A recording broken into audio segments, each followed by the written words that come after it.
Oh my gosh. This was bigger than I thought. What? Oh. That is genius in an evil way.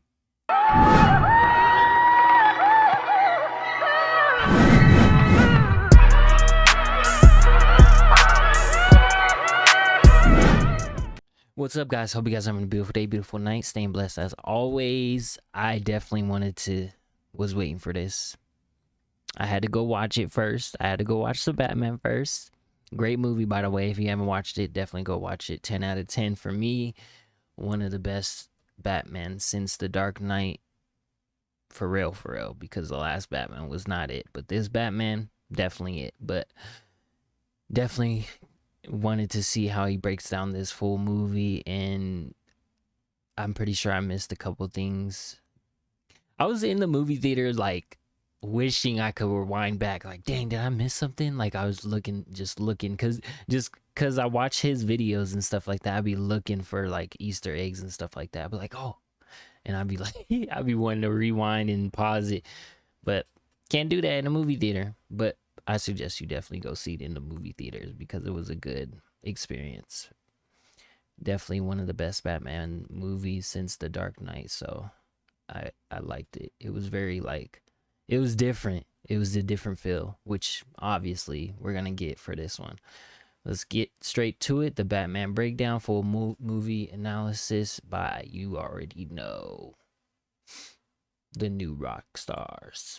Welcome back to New Rockstars. I'm Eric Voss, and this is a breakdown of The Batman, Matt Reeves' detective noir take on the Caped Crusader, also known as the world's greatest detective, in this case played by Robert Pattinson. Not always the world's greatest detective in the story, but hey, it's only his second year into it, and the movie is all the better for it. This is one of my favorite cinematic depictions of Gotham and its broken toys. There's so much to appreciate about this film, the clues Reeves hid throughout this film to set up the mystery, subtle details in the camera work and the music, and Easter eggs pointing to the broader DC universe. My favorite kind of movie to break down, and I'm gonna do it scene by scene. Spoilers ahead, here we go. And big thanks to Boxu for sponsoring this video. More on their tasty offerings later. Oh, by the way, I am wearing our custom design of Gotham Noir, a shirt available for a limited time at newrockstarsmerch.com. It's really the best way to support what we do here. So the film opens with the abrupt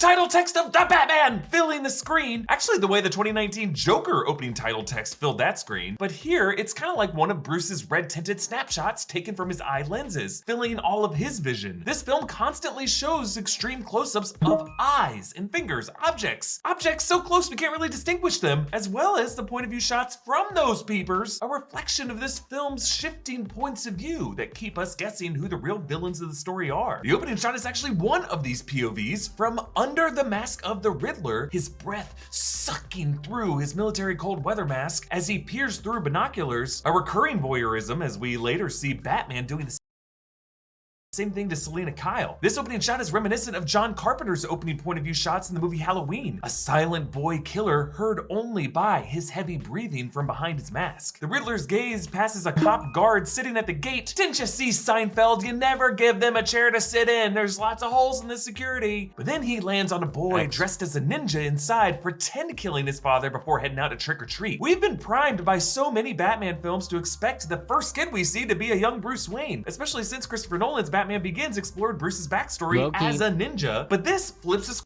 Loki, I really thought that was Bruce. I thought they were trying to show his childhood and how he lost his parents, but it wasn't. Surprisingly, they were just starting off like him being an adult. Script on us, revealing it to be the son of the corrupt mayor, Don Mitchell Jr. Yet still, this is a grieving boy that Batman will later feel a connection with. Now, the music over all this is Schubert's Ave Maria, sung. What's interesting about this one is, you know how Batman lost his parents and his dad was the mayor and stuff like that? He's a grown man and now he has to his parents got killed and this little boy's parents, dad became mayor, and now this little boy has lost his dad. He didn't lose his mom, but he lost his dad, so It's kind of similar, but in different like perspectives. But Bruce is like, he's feeling bad for this kid. He's like, wow, this kid is about to go through what I went through. By a boy falsetto, a recurring track setting up the Riddler's history as a choir boy orphan framed in a press photo with the Wayne family. Ave Maria is a common funeral hymn. It actually plays later at the mayor's funeral, and then again back at the orphanage. And if you listen closely throughout this film, the composer, Michael Giacchino, uses a minor key rendition of Ave Maria as the Riddler's theme music. Now, opening on Halloween night is definitely a nod to The Long Halloween, the first real great Batman detective storyline from the comics, a story that ties heavily into the Falcones and the Maronis. Other comic influences were Batman Year One and Cook's Ego, both arcs you definitely want to read, but really I gotta say, Matt Reeves clearly made this movie its own thing, and you could just point to anything in this movie and say it was from any comic book ever, but this movie is better appreciated for its cinematic details, not as just a list of comic book Easter eggs. So that's the approach I'm gonna go in this breakdown. Because speaking of Carpenter's Halloween, there is a great Michael Myers-esque reveal of the Riddler directly behind the mayor, only revealed when the TV light flickers brighter. Like Batman, the Riddler first appears to us from the shadows, but never steps out of those shadows until he is ready to kill, not giving his prey an opportunity to see him and make a different choice. Now, this Riddler look with the glasses over the mask is inspired directly from the descriptions of the Zodiac Killer, who also taunted police and the media with mysterious ciphers written in his own alphabet. He clubs the mayor with a tucker, a tool used in carpeting, proving the Riddler. The Riddler low-key gave me PTSD, man. And for him to say that he kind of had like the Zodiac Killers, that's wild. Planned from the beginning for Batman to find this tool and use it later to uncover his home floorboards to reveal his long game to bomb the city's seawalls. And then we jump to Halloween night from Bruce's perspective. We actually start on these weird two glowing shapes that look like eye holes from inside his Batman cowl. But these extreme close-ups are actually part of the bat signal igniting, steaming in the rain. And you'll notice this bat signal is not the clean stencil that we have seen before, but a chunk of metal jammed into the shutters of a standard searchlight, just showing how Batman and Gordon are really in the early days of their partnership. Also reflected on the location of this bat signal in this unfinished construction site. Then we see Gotham's Times Square region with a Gotham Empire building, a Holiday Inn Gotham, a Bank of Gotham, the Gotham Tribune, and then this screen PSA warning addiction to drops on the rise. Drops being the name of a new eye drop drug of this world. The guy who robs the store is actually wearing a green drop mask. He's a literal drop head. And this store is called Good Times Grocery, which is an Easter egg to the Robert Pattinson crime movie Good Time, which Matt Reeves said that he watched while writing the script for this movie that made him want to cast Robert Pattinson. And you'll notice it's almost always raining in Gotham. That's fire. A detail lifted directly from the movie Seven, in which David Fincher made sure it was raining in every exterior shot in the city to show the oppressive nature of urban life. Bruce describes how the Gothamites ignore the rain, all of this rain setting up the city's eventual flooding in the third act. The more water, the more the criminals are able to overtake the city. Batman stalks this group of thugs wearing white face paint, though you'll notice their initiate, played by Jay Lasurgo, who actually plays Tim Drake on Titans, he only has half of his face painted since he has not yet earned his full spot in the gang. Now, after we saw two fake outs where criminals looked into the shadows of an alley, terrified that Batman would step out of them, finally he does here on the That was low-key fire. So they put, like in the beginning, they put the bat signal, right? And like all the like robbers and villains, they look up and they get scared and they look into the dark and they get afraid that he's gonna just pop out of nowhere. That low-key was fire and very suspenseful. Definitely worth checking out. Train platform. Giacchino's score evokes John Williams' Imperial March for Darth Vader. I love that. I love that. The Batman's like his theme song when he was getting into like fights and stuff like that, they would play that song. We gotta go back. That was fire. I knew it sounded familiar. That was Darth Vader.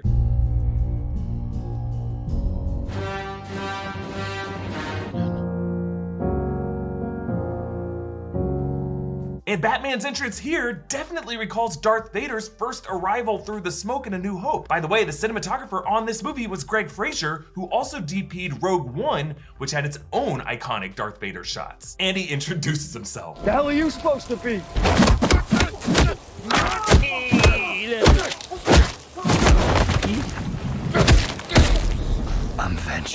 Yes! Now, this is a year 2 Batman, still getting his name out there. And he's actually called Vengeance more often than he's called Batman in this movie. Also, I am Vengeance is part of his famous 3-line phrase from the Nothing to Fear episode of Batman the Animated Series. I am vengeance. I am the night. I am Batman! Batman tases the last guy on the throat, showing that Batman's armor itself must be electro-proof, setting up how he survives getting shocked by that generator in the flooded arena in the final act. Batman joins Lieutenant Jim Gordon at the mayor's crime scene, showing off some impressive detective skills, deducing the thumb was severed when the mayor was still alive. The thumb drive. And noticing a bloody mark on the floor from where the murder weapon bounced over there. That even the photographer was like, oh, what's he looking at? Oh, damn, Let me take a picture. Now, in a way, he does live up to his title of the world's greatest detective, but I would argue in this film, he's actually not yet that much of a detective. He makes some crucial errors, but it makes for a much better story, especially for someone at the beginning of his career in vigilantism. On the walls are newspapers celebrating the mayor's Maroni drug bust, referring to the gang of Sal Maroni, rivals to the Falcones, the whole thing we later learn in the movie, a total sham. Newspapers also include a subtler headline about the city's seawall construction problems, teasing the Riddler's final plan to target those seawalls. And then this clue. From your secret friend, who haven't a clue. Let's play a game. Just me and you. This card with the skeleton saying, "From your secret friend," was modeled directly on the real-life card sent by the Zodiac to San Francisco Chronicle reporter Paul Avery that had a skeleton saying, "From your secret pal." The riddle is, what does a liar do when he's dead? Answer, he lies still. Is decodable. No, no lie, I laughed at that part because it's kind of like a dad joke. What is it? Using the same double letter technique cited by Robert Graysmith in the Zodiac film. What's the most common double consonant in the English language? The double L. And what's the one word that we know that he'll use in here at least once?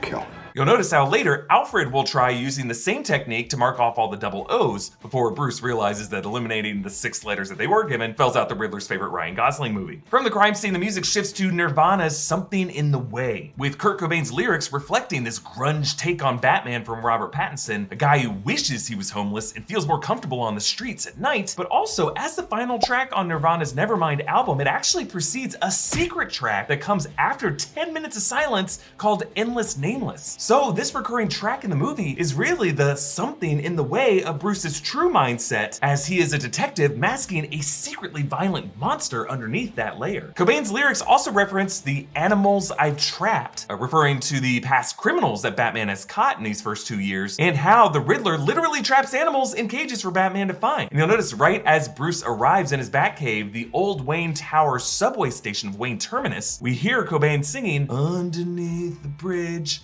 tarp has sprung a leak." Another indication that the flood is coming, a flood that probably will actually flood this whole Batcave. Bruce's moody voiceover has actually been his journal entry in a notebook labeled Gotham Project, framing this Batman as a young physician experimenting with different cures for the city, a doctor like his father. A contrast to the Riddler, who approaches the ills of the city as a forensic accountant, looking for and diagnosing redundancies, where the numbers don't add up, but not prescribing true cures to those discrepancies. His first entry in this film is the night of Thursday, October 31st, and in the epilogue after the flood, it's the morning of Wednesday, November 6th, meaning the whole movie transpires in about 6 to 7 days, but it is the dawn of the 7th day. In Genesis, it took God 7 days to create the universe, but since we are right on the border between that 6th and 7th day, the 6th day is when God created man. We haven't fully gone through that 7th day yet, a way of showing how in this movie, we have not yet fully acquired that 7th day of rest. There's still work to be done. When Bruce joins Alfred for breakfast, I love this. He squints at the morning sunlight and has to put on sunglasses, as he is a self-described nocturnal animal who's getting too accustomed to seeing nighttime prey through his special lenses. Kind of like Morpheus' line in The Matrix. His eyes hurt because he's never really used them properly before. Here on the ground floor, there's actually a bust of William Shakespeare, which could be a possible nod to the 60s Adam West Batman when the Batcave was accessed by a button hidden in Shakespeare's bust. Then in the mayor's garage, Batman knows which car to check from the shears in the tire left there by the Riddler. The shears probably used to sever the mayor's thumb, which is why Batman then looks for a USB thumb drive port. Thumb drug. Yeah, and they that say made this me movie laugh. doesn't have jokes. Batman fights his way into the Iceberg Riddler's- Lounge and the breaks the Riddler's nose of a funny. moonlighting cop named Evil Bill funny. Kenzie, who's actually a narco from the Gotham Central comics. Thumb drive. And Batman meets Oz Cobblepot, the Penguin. There's a great visual exchange here where he sees Selena Kyle boots first, and then as Selena exchanges cash for drops with Oz, Selena quickly recognizes Annika from the photos, which Batman notices, and then later, after talking to Oz, he sees the same boots on Yep. Annika in the photo, so knows for sure that the two must be involved somehow. But then, my favorite detail in this movie comes right after this. As they exit the lounge, we're outside, in the upper corner of the frame, there's a lit window showing a silhouette snapping photos of the lounge entrance. This is the Riddler. That is how he Yeah. got all of these embarrassing photos. This is only 30 That's minutes his into the film, place. folks, but this isn't revealed and confirmed until 2 hours later that Right. Nashton's home is across the street from the lounge. And you'll notice this is in a Man, hotel that was lit tough. in a green neon sign. This is under our noses from the beginning of the film. I love it. Then after sparring with Selena, Batman finds her overdue electric bills that list Selena's address as Queen Street in Gotham, US. There's no state listed because throughout the comics of the films, Gotham's exact location in the United States tends to shift around. The news reports Commissioner Savage's murder, his head in a cage fed to snarling rats, a detail from George Orwell's That was 1984 tough. when Winston is tortured in room 101 with his head in a similar rat cage. Then when examining his body, Batman and Gordon look at the Riddler's rat maze with the news cipher in a linear path. In a tray is a second riddle, this time a purple envelope with a card showing a mad scientist pouring chemicals. I'm mad about you. Want to know my name? Just look inside and see. And then inside an explosion with, but wait, I cannot tell you, that might spoil the chemistry. Of course, teasing the Riddler rigging up a bomb for the DA. And at the bottom he writes, follow the maze till you find the rat. Bring him into the light. You'll find where I'm at. Batman then teams up with Selena so That that was so tough. That was so tough. If you watched the movie, that was so tough. Oh man, bring him into the light.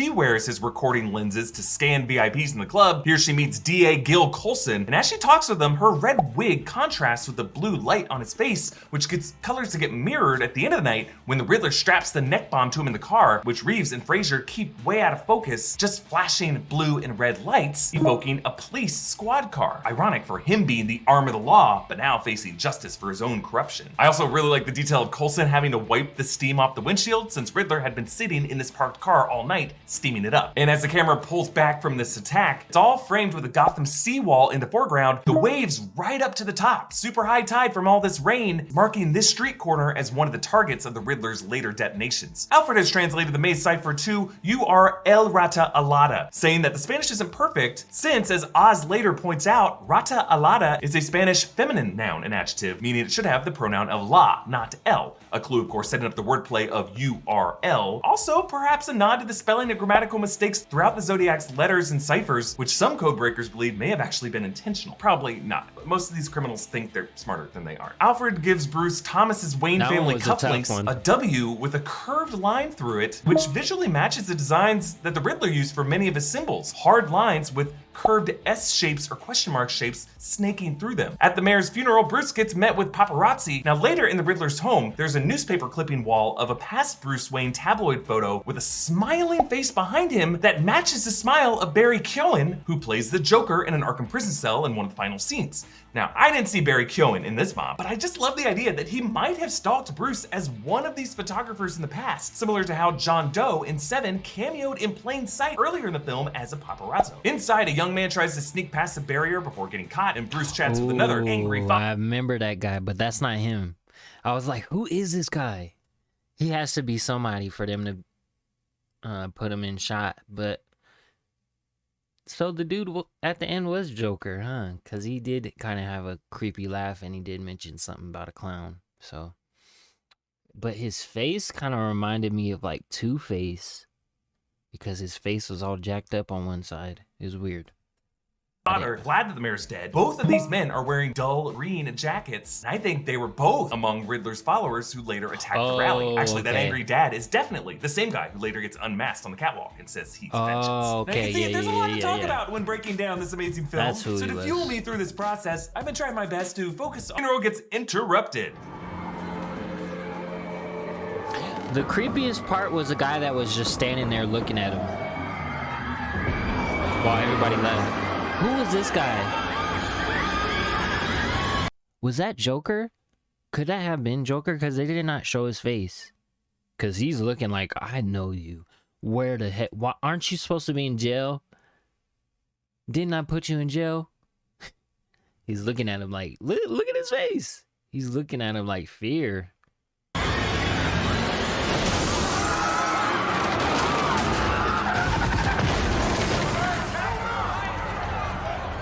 Oh, that's the Riddler. The Riddler was there the whole time? What? That's the Riddler. He was there and Wayne didn't do nothing? Oh, Wayne couldn't do nothing. Because he would have known that Wayne was, you know, the Bats. The Batman. That's the Riddler. See his glasses? Yeah, that was him.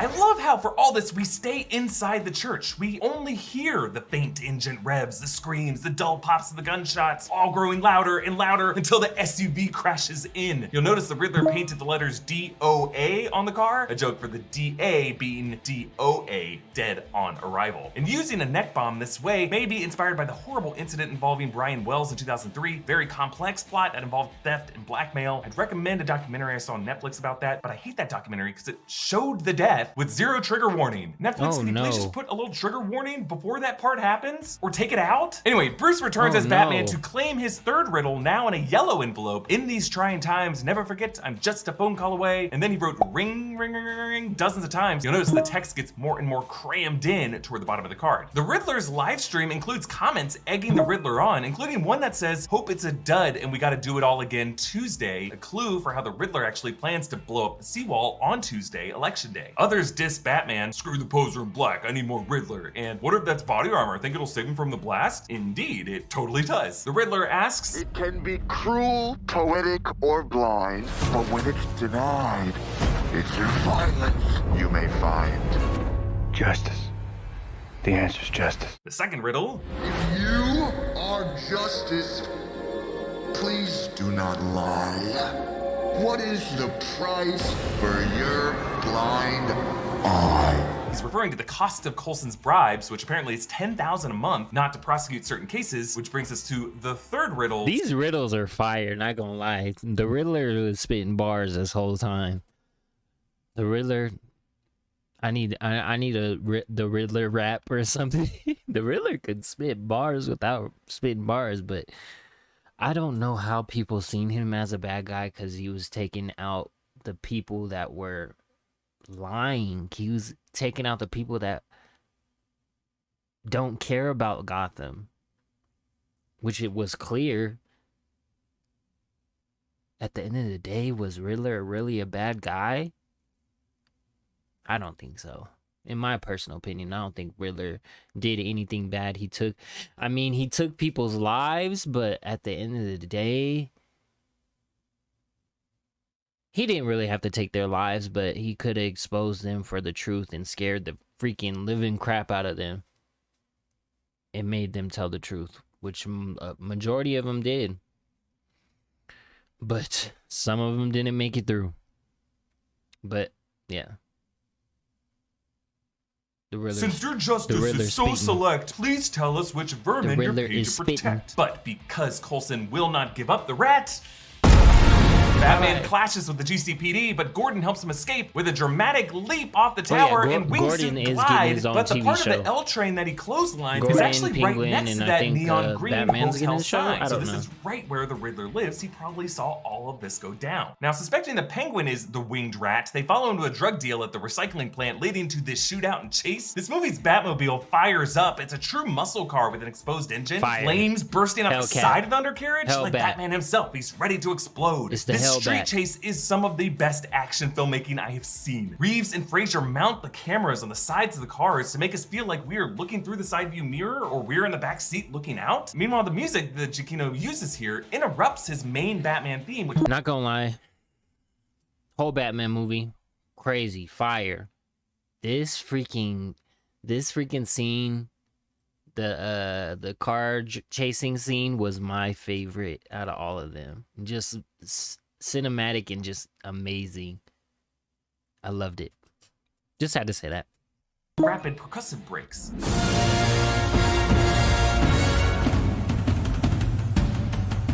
so that we only hear the charging theme when the Batmobile gains on the Penguin. Also, they thump into barrels, which syncs perfectly with the percussion. They pass under some highway signs with DC references. The Gotham docks are freight docks used by organized crime in the games. Robinson Park is a poor neighborhood in Gotham City where Selina Kyle lived during the No Man's Land storyline. Tri-Corner Yards refers to the Tri-Corner. It's a triangle-shaped island on the south side of Gotham where the GCPD is located in No Man's Land. And then Hinkley River could refer to South Hinkley, a downtown borough in the Gotham Knight anthology film and a location in Dark Knight Rises. And the chase reaches its climax. I got you!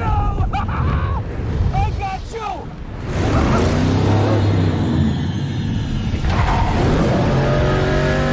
As Batman approaches Oz, we see him framed upside down in That the was so fire, fire. upside down like a bat. That was from so above. fire. And I love this. After they interrogate the Penguin, he waddles after them with his ankles bound, moving just like a penguin does. But the Riddler lures them back into the orphanage that Thomas Wayne donated to the city, but since his renewal fund was emptied, it fell to ruin. A projector shows Thomas's mayoral campaign announcement beside a group of choir boys, one of whom was Edward Nashton. And I like how when Bruce realizes he is the next target, the Riddler's previous two riddles come back to haunt him. The woman picking up the phone and the old man blowing up. Alfred opening up the explosive package. Oh my gosh.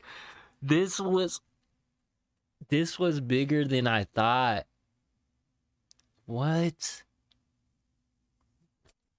Oh. That is genius. In an evil way. That is so genius.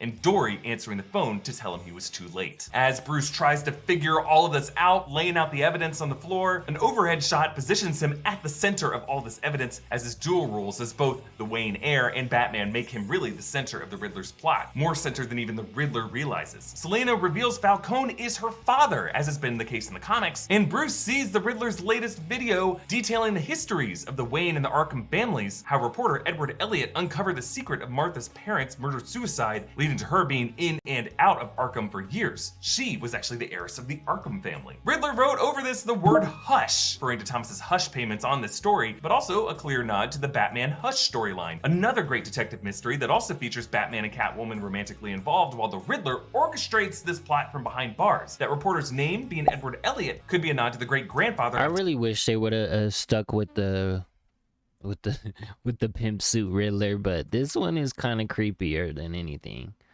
I like the pimp suit Riddler. I like this. He looks way swagged out. He deserves this kind of costume and style, but I guess we might see it in the next Batman movie if they make one, or maybe in the TV shows. Who knows? But yeah, this outfit's low-key fire compared to the one that he was wearing.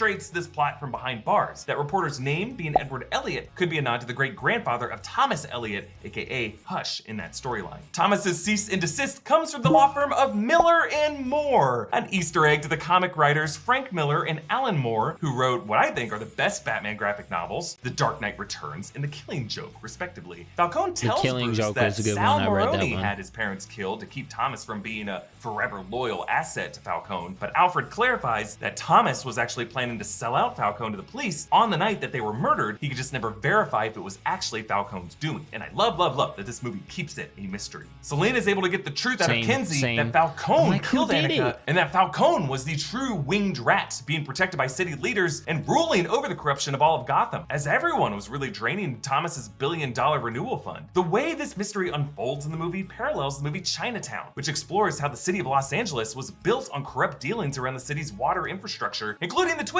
of the top boss having a secret daughter. Batman charges in to stop Selena from killing Falcone with an amazing hallway shot from Reeves and Fraser, lit only by the flashing of the machine guns. Just like Fraser's hallway shot in Rogue One, lit only by the lightsaber and the blasters. Falcone gets arrested and he taunts Gordon saying, "What are you, with Zorro here?" Classically, it was outside a screening of a Zorro film where Bruce's parents were killed in the comics, which is one of his inspirations to don a black mask. But the Riddler shoots Falcone dead, and Batman notices notices this is under a flickering street lamp, bringing the rat into the light. Also marking this spot as one of those blinking Christmas lights in the Riddler's floor mat right next to where a seawall bomb was planted. The Riddler surrenders calmly in a diner with imagery actually matching Edward Hopper's painting Nighthawks. But his surrender at the end of the film's second act, plus the police's discovery of his horror show apartment, is also directly from Fincher's Seven. Both criminals having thousands of pages of handwritten ramblings, and John Doe surrendering to police as part of his master plan. Such is the case for the Riddler, who calmly traces a question mark in his drink. The Riddler has two IDs, one for Edward Nashton, the other for Patrick Parker. Both are known aliases of Edward Nygma in the comics. The police are able to ID Nashton as a forensic accountant, thus how he knew which city leaders were profiting from the renewal fund and whether Coulson was telling the truth about his $10,000 bribes, and why here all of his journals are written on ledgers. You'll notice a close-up of one of the pages shows entries from July reading, "I know what I must become," a line that he repeats then over and over and over below, like a student repeating a lesson as a punishment on a chalkboard. What he must become is a masked vigilante, something he learned from Batman, whom he viewed as a silent partner, someone he thought would be impressed with his work. Batman finds one more letter in a red envelope in a bat cage, funny. a card with a proverbial monkey dancing for an organ grinder. This proves that the Riddler, at least at first, did not know Bruce Wayne and Batman were the same person. If his plan was to kill Bruce with the bomb that Alfred opened, and then for Batman to find the "See You in Hell" note followed by this card, Riddler must have thought he could kill Bruce Wayne and then celebrate afterwards with Batman, a separate person. But the way the Riddler whispers his name here... So his my take on it is he was trying to kill Bruce Wayne because of his dad and his father's legacy. I don't think he knew Batman was Bruce Wayne, because the "See You in Hell" mean thing he said in the movie is see hell meaning like jail, like in a cell behind bars. Hell in a cell. He mentions it in the movie, but it's genius. He's a genius for that. And I low-key thought he knew Batman was Bruce Wayne, but in the movie it's kind of like does he or does he not? So it's kind of like mysterious, because he says, we're getting straight to it. Bruce Wayne. Does make it seem for a beat that the Riddler is saying it to Batman to taunt him. But then the scene backpedals when the Riddler comes back to it saying, "Bruce Wayne, he's the only one we didn't get," which I think is a great twist. Showing how the Riddler... That was a good twist. I think he was saying it to try to get like what was I gonna say? A reaction out of him. Because he would have been like, "You Bruce, I knew it."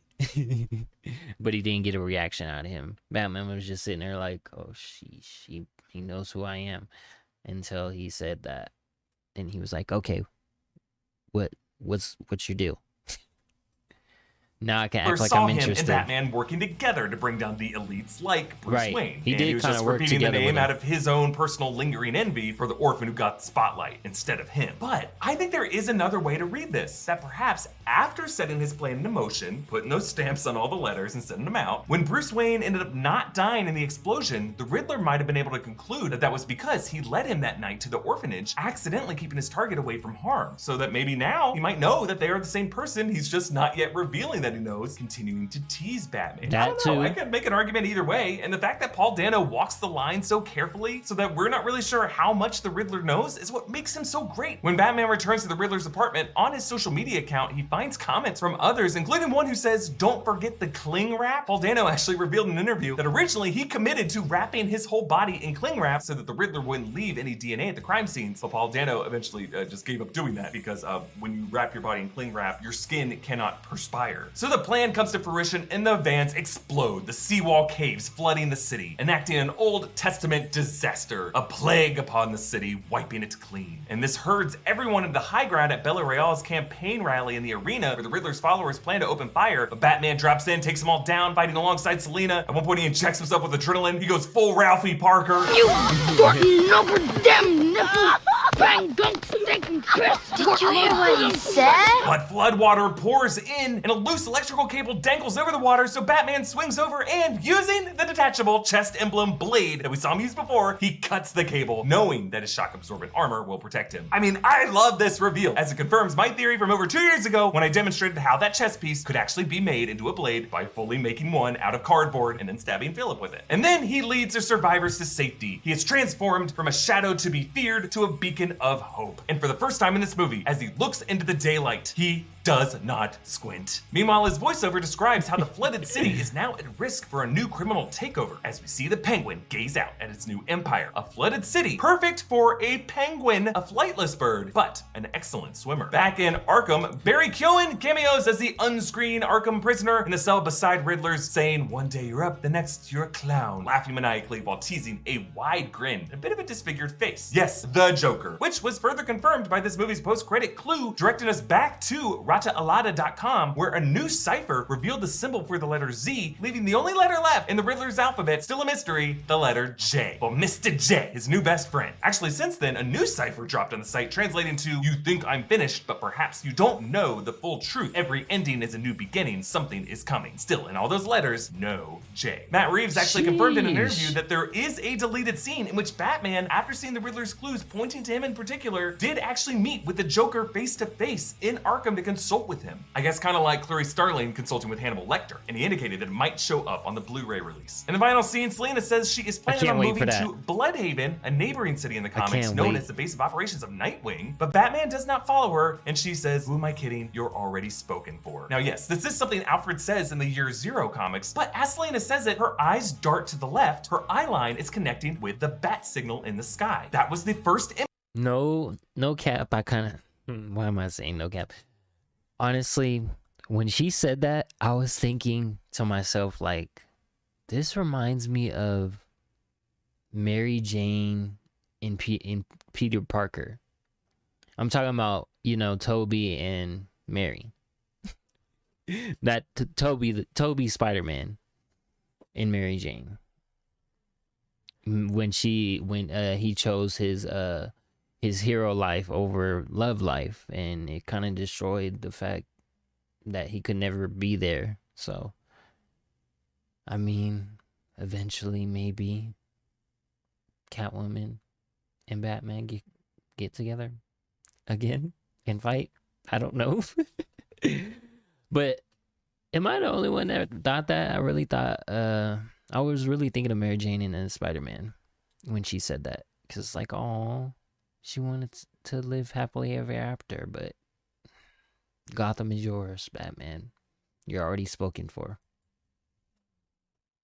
Image we saw associated with Batman in the very opening minutes of the movie. While this movie at times flirted with being a bat and the cat story, I think its strongest partnership was really between Batman and Gordon. It is a detective story. I love their However, relationship. they were not, in this movie, the world's greatest detectives. Honestly, They they screwed up constantly. Their Spanish was bad. The only way they caught the Riddler was because he surrendered to them. The city's seawall still imploded. The city's left flooded. You could argue that they completely failed their Riddler investigation. Really, the victory belongs to the Riddler here. The most corrupt leaders of Gotham are now out of the picture. But that makes Batman's victory in this movie a personal one. He started the movie blind, now he can see. By losing the battle of this movie, it sets him up to win the longer war. And it shows us that work always needs to be done. While this may be the dawn of the seventh day, it is not the time for rest. I obviously love this movie, and I love it more and more each time I watch it, or talk about it. Hopefully diving into the details helped you appreciate it more too. Hey, a reminder that you can get this limited edition Gotham Noir shirt at newrockstarsmerch.com. Follow me on Instagram and Twitter at EAVoss. Follow New Rockstars. Subscribe to New Rockstars for more analysis of everything you love. Thanks for watching, Batman. This movie was so good. This movie was so great. It's so good. So great and so good. All right. Anyways, guys, I think there's another. Hopefully you guys are having a beautiful day, beautiful night. Hopefully you guys enjoyed. Love y'all. Make sure to comment down below your favorite part of the movie if you haven't watched it. If you haven't watched it, go watch it. Please go watch it. There's a lot of spoilers, but not really. Just pinpoints on certain things. But yeah, there are spoilers, pretty much. I don't know why I'm telling you at the end. But, I'm watching New Rockstars. So, He's gonna be telling the whole movie and breakdowns of the whole movie. Anyways, love y'all. I'll see you guys in the next video. See you tomorrow. You guys have a beautiful day, a beautiful night. Comment down below your favorite part of the movie if you have watched it, or if you're going to watch it, or if you love Batman. Who's your favorite DC character? Who are you excited for? There's a lot of DC movies coming out. This was a banger. Not gonna lie, DC ate it up with this one. This was good. All right, guys. See y'all tomorrow. Peace.